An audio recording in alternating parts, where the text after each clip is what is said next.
Yo lads, this is the Jody Jelly here doing my next video game review.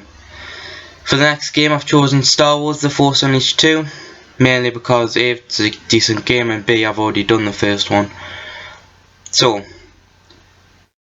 for me, it's almost like a game necessity for me personally, because, you know, Jody Jedi kind of tells you I'm probably a big Star Wars fan.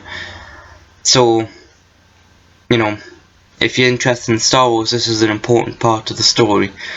The first one, however, is probably better. For me, it feels better. I prefer the storyline of the first one a whole lot more. There's something about the first one, even the graphics seem identical, whereas Force Unleashed 2 is a couple of years after, so you think there'd be some kind of severe progress almost. The only progress really is that the fact that the cutscenes, those graphics have been vastly improved, but during the actual gameplay the graphics are basically identical. There's not a massive amount of difference, so, you know, something you put up with. It's still a really good game, just personally I think Force Unleashed 1 is more important in Star Wars canon. If you consider it canon, that's your choice. And also, it's generally a better game. What they've done is, as I've said in my previous review of Force Unleashed 1, the main difference is, first of all, dual lightsaber. Now what they've done is they've changed the fighting. It's far more fluid. It's superior to the first one. It's fluid, you know, there's dismemberment, which isn't in the first one.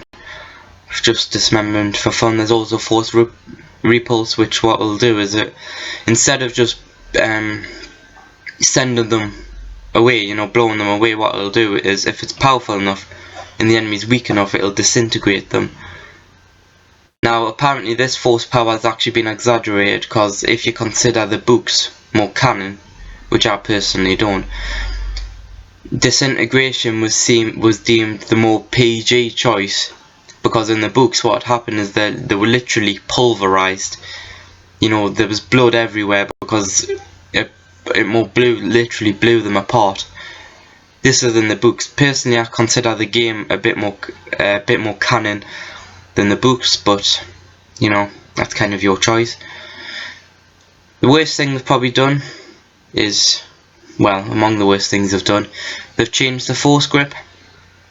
It's effectively almost the difference between Windows 7 and Windows 8.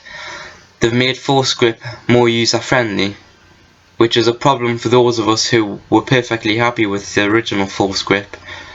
You know, for me, you know, it was dodgy at first, but eventually, once you played Force Unleashed 1 enough, you kind of got the hang of it. You could become a master with the force grip, and you do, you know, relatively amazing things.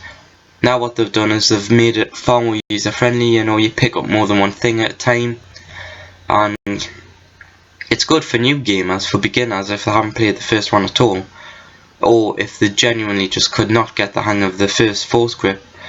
But you know, it was different for me. Apart from that, everything else was more logistical. For example, the story is a lot shorter than the first one, which is annoying for this kind of game. You know, it's kind of like it's being compared to essentially God of War, but Star Wars. So obviously you want as much destruction as possible. You want the story to be longish. It isn't. It's quite short, unfortunately. In the grand scheme of things, unlike the first one, the story doesn't seem to make a massive bit of difference to overall Star Wars canon. You know, in the first one, it's effectively the start of the Rebel Alliance. In the second one, it's not important really. It's, you know, there's nothing special.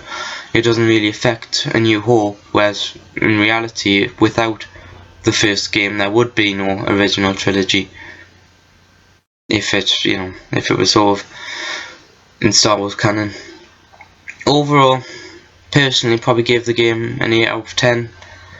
First one is far superior. It's a weird feel to it. However, there's a good reason why. I've got a Starkiller USB stick, and Starkiller is my wallpaper on my laptop. So, really good game. Probably suggest buying it.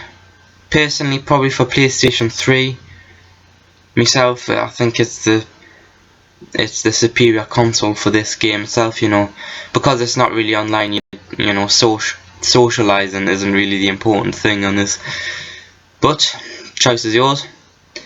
It's been the Geordie Jedi. Leave a like if you want, subscribe if you want, comment if you want. May the force be with you.